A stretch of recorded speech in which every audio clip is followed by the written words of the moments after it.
Welcome to the Let's Talk Paralegal podcast, where the legal industry gets real. I'm your host, Eda Rosa, legal consultant, speaker, and founder of Eda Rosa LLC and the Limitless Paralegal Academy. This isn't your stuffy legal studies school lecture. We're talking mindset, money, modern workflows, and how to build a career and a life you don't need a vacation from.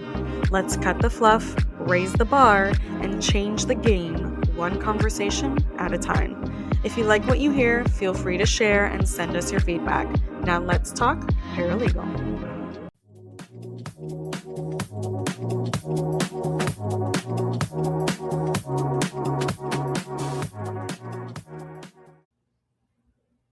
In this episode, I get to speak with Mindi Rogers, Chief Operating Officer at Virtually Calm, to explore why mental health injuries are just as critical as physical ones when it comes to patient recovery and case outcomes. Together, we discuss how legal teams can better recognize, support, and incorporate mental health care into personal injury cases.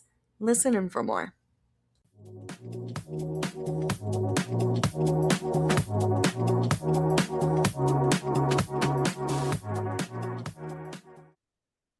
Welcome to the Let's Talk Paralegal podcast. I'm your host, Eda Rosa, and today I have Mindi from Virtual Calm, and we're going to talk about Virtual Calm in a minute, but first I want you to learn about who Mindi is, and we're going to have that hard conversation that we always do on our podcast. There's nothing different, but this one's going to hit home to a lot of people because we're going to talk about mental health, and we're going to talk about how that affects our clients and how that ties back into us and what we can do to help them.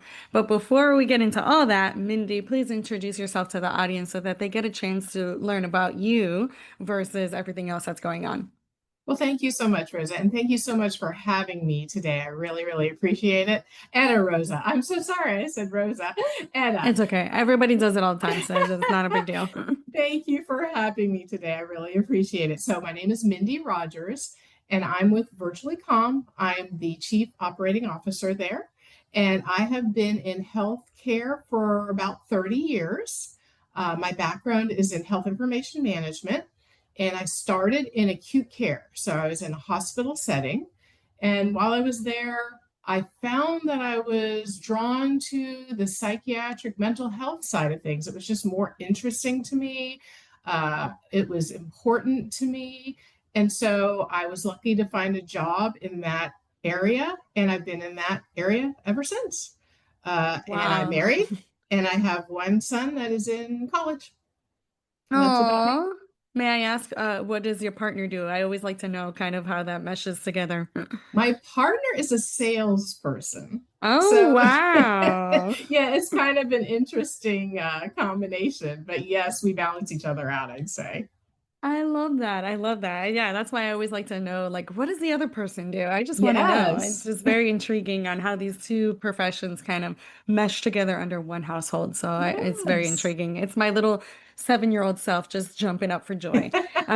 So let's talk about it. Let's talk about the toll that sometimes our clients go through, primarily in the personal injury. We see it as well as family law and everything else. But today we're going to focus more on not only the physical injuries, but also the underlying injuries that we may see or can identify and provide them with maybe some guidance or some resources so that they can kind of cure that part too. Right. So at our company, at Virtually Calm, we like to say that we treat the traumas or the injuries that can't be seen. And that's because, when a person is in an accident, they are going to the hospital and they're getting that injury taken care of in the emergency room or at the doctor's office. But there's not a whole lot of, and a lot of people forget to talk about and address the psychiatric and behavioral health part of their injuries. And when they're not addressed, they get amplified and they can be lifelong. So our business really is here to specialize in treating those personally injured clients and their psychiatric and mental health injuries. What are the most common ones that you guys see specifically tied into the personal injury? It's as a result of the trauma. It's usually anxiety, depression, post-traumatic stress disorder, We get TBIs, traumatic brain injuries, Those big ones. pain. And then we see a lot of people who are just afraid to drive, that are isolating because they don't want to leave the house because of maybe what they've witnessed or what they've been a part of. So all of our providers are really specialized in providing treatment to those types of patients. Yeah, I actually, that reminds me, my first real, like, I guess I would call a real car accident because we live in South Florida. We get tapped on the back all the, like, constantly. Sure. So, Yes. I mean, I hope no insurance company is listening, especially mine, but we do. Like, we can be dead stop and somebody will just tap the bumper and then you look and you kind of see the damage and you're like, oh, it's just a little scratch. Okay, let's just keep going. So, Right. but for this one, I was a little younger. It was way before I became a mom. And I'm driving, and luckily I had a Jeep that still had the steel bar in the back where it was still legal. And now I know why it's not legal anymore because the car hit me and I felt it. I felt the jolt, like I felt the Yes. car kind of moving because my car was Yes. not moving. We Hmm. were at like stop on 995, which is not, no surprise there. Right. But all of a sudden, I felt the car move and I was like, well, that's interesting. And then I look and the car behind me was like destroyed. It looked like a complete loss. It was so crazy Wow. because our bumper back in the day was made out of pure steel and it wasn't like that plasticky kind of Yes. foamish, material that we have now. And Hmm. so my car was fine, other than the light had to get fixed, because he hit when it broke, the front bumper broke and it cracked the front. And so for me, it wasn't like the physical aspect wasn't, I didn't go for the treatment or anything. I didn't even get an attorney because I worked in personal injury, so I kind of already knew the spiel. And I Hmm. basically told the insurance company from the other side, look, all I want is my car fixed. Like, I don't want to go through demands. I don't want to go through it. Just get my car fixed. I'm going to take it to Jeep because it was a specific Jeep color that no Hmm. other, shop has. And I'm going to get it done through Jeep because they're the ones that have that specific color. Right. And they're like, no problem. We got everything in writing. We had the assessment. They looked at it. They gave us the quote. I sent it to the other insurance. And in less than 3 months, I had a rental, and in less than 3 months, I was back on the road It's in all my taken Jeep. care of. No harm, no foul, right? But then later on, I found myself with anxiety. Like every time a car would get too close to me or something, Yes. something like that, I would be like, oh my God, it's gonna hit me. And I couldn't drive on I-95 for a long time. I would say like a year or two, I couldn't get back on 95 because of that. And it wasn't Right. even that impactful, like, Right. from what I saw. Like I Right. would I would see really bad cases where people had to get helicoptered out because the car wrapped around a pole. Females that were pregnant losing children because of the impact. And so like I saw like really bad situations. So for me, I was more calm than I guess the average person because I'm like, it is what it is. My bumper will Right. get fixed and everything will be fine. But I still felt that, I still felt like, oh my God, they're gonna hit me, and I would feel myself tense up. And then I was like, Right. oh no, no, I need to get this fixed. Yeah, I mean, that is exactly what we're talking about. And there's such a range, like you're talking about as well. Just you don't even realize it until you get in the car and go to do your sort of normal daily activities, all the way up to people who can't even leave the house because of their injuries. So, and that's another reason why we are proud that all the services that we provide are 100% telehealth. So nobody has to get in the car to go anyplace. Nobody has to sit in a waiting room to get their services. They are it's a very convenient process for them, and it's really suited for this particular type of patient because they don't have to sort of relive the thing that they really just went through, and they're trying to get treatment for. So and telehealth is everywhere now. Of course, everybody knows Mhm. about telehealth. We've known about it since COVID. The group of people that I work with actually have worked with telehealth and developed telehealth programs prior to COVID. So we've been in that business for a really long time. We kind of understand it, and so we're very big proponents of it. Again, especially for this population. I love that. And it's so nice to see that it's an understanding, right? Like they understand what's happening. And so that actually brings me to our last point of the conversation. basically, how, as a legal professional, how can we identify that this service may or may not be needed for our client? Right. Right. That's a really great question. And I'll say that I have worked with attorney's office and spoke with paralegals or legal professionals. They have called me and said, "Hey, I have a patient that I'm just really worried about. I feel like they're struggling and we'd like to get some services for them through your agency." So one of the great things about the people in the paralegals and the people in this profession in the office, I really feel like they have first, they care about their clients and they want what's best for them, and they're out there advocating for them. So it's really a matter of just seeing the need and then contacting an agency that can provide those services for you. Virtually Com is there for that. But there's also some standardized, like a quick survey that we have available that we could provide to attorneys' offices, and that's a way to make it less subjective and less of a suggestion from the doctor's office or the attorney's office, because we also get referrals from attorney's office, I mean from doctor's offices. So that's something that we can provide to anyone, and that could that would show a result that is sort of in the red, meaning they're very anxious, they're very traumatized, and that would be a cue to then go and seek out those services.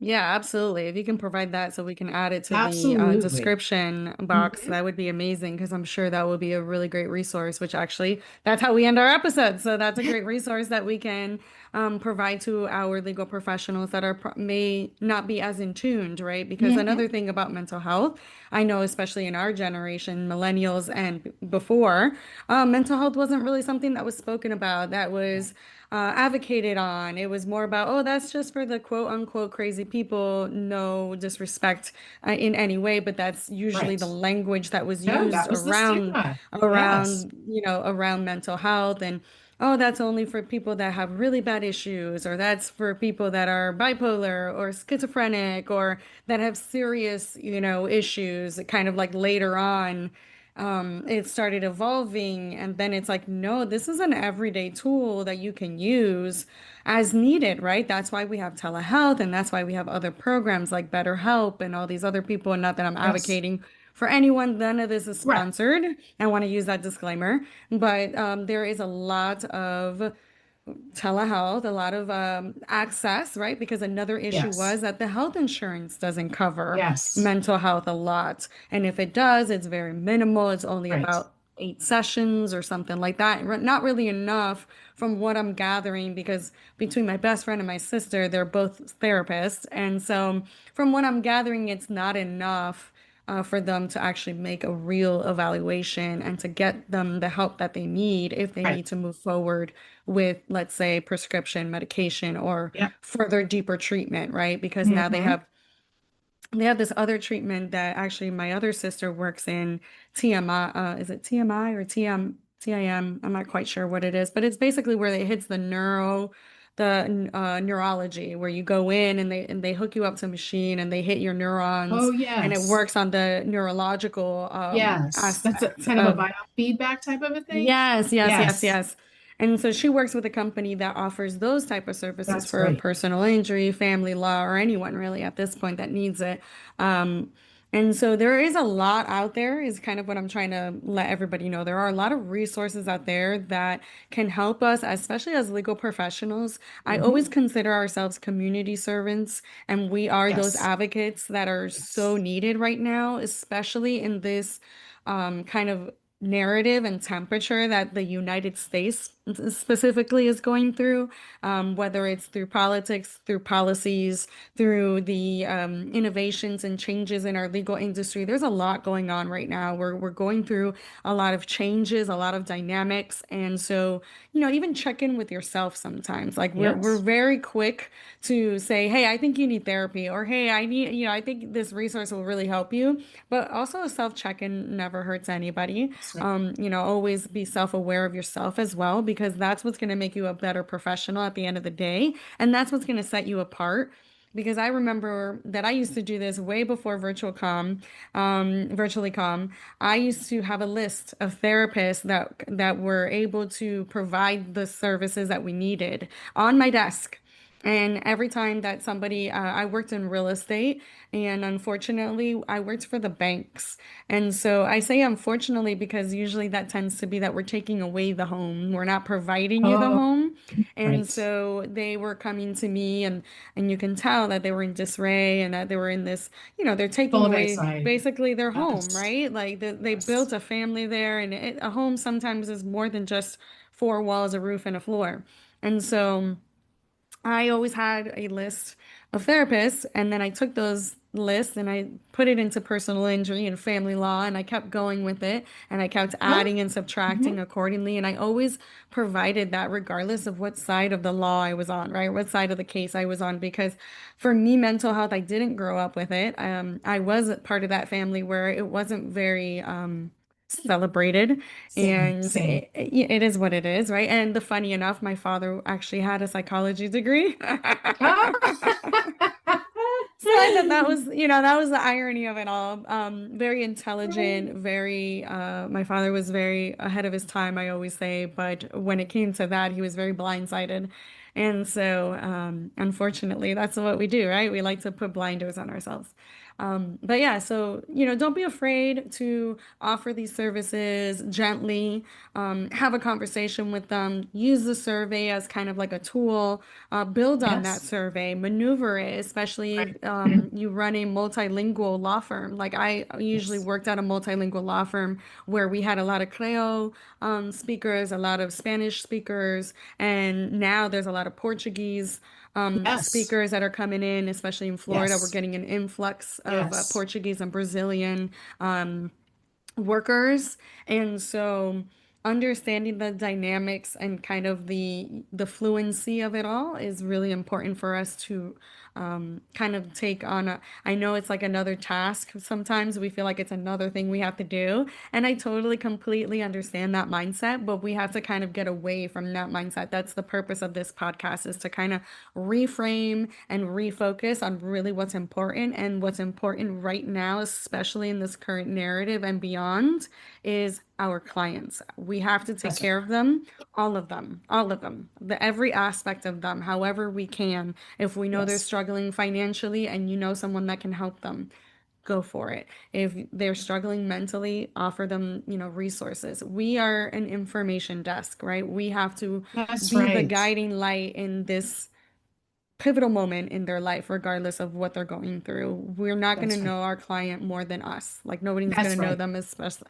So it's up to us to identify those issues and really move the needle forward, Right. to create a better, more solid society and to get back the respect that been fighting for years. A lot of legal Absolutely. professionals no longer are held to the highest regard because of that, because of the lack of service and the lack of empathy. And that we need to bring back in order for us to really, really, really change the legal industry from the inside out. Aside from the survey, I know you had more resources. So if you want to identify those right now before we, sign off. Sure. Yes. So, of course, I'm talking about my particular business, which is Virtually Calm. Our website is www.virtuallycalmus.com. And I think I've sent that link to you, so that's fine. And then we also have our email address. If you wanted to refer a client to us, it's at info@virtuallycalmus.com. And I just kind of wanted to bring it back a little bit to what you were talking about with regard to the number of visits. So part of what we do is we don't take insurance. We're working with litigation financing companies, or we hold our own paper. So we're not as constrained as some of the insurance companies would be with regard to that. And the case also will our documentation with regard to how this trauma affected this client mentally will become part of the case. So it's part of a big package that we want to be able to provide. We want to help the client with their mental health conditions, but we also want to help the case. And our documentation and our communication with you and the attorney's offices are all part of that. So Our website will give you more information about us. Our email address, please feel free to send us any patients or give us a call if you have any questions about our services. I love that. Thank you so much for sharing that. And of course, as always, we'll have the links and everything down below. So if you're interested in learning more about Virtually Calm, and if you're interested about learning just mental health and how they can kind of guide you through that as a legal professional and identify, these are really, really important resources to have. So keep them in mind. Again, this is the US because Mindy was telling me about before. I Yes. know there's some Canadian listeners out there. So I for you, but this is more for the US. Sorry. And my German people and my London people, shout out. I love you guys. I see you. And thank you so much for being on the show, Mindy. Thank Until next you. time, until next time, until justice is served. Bye, guys.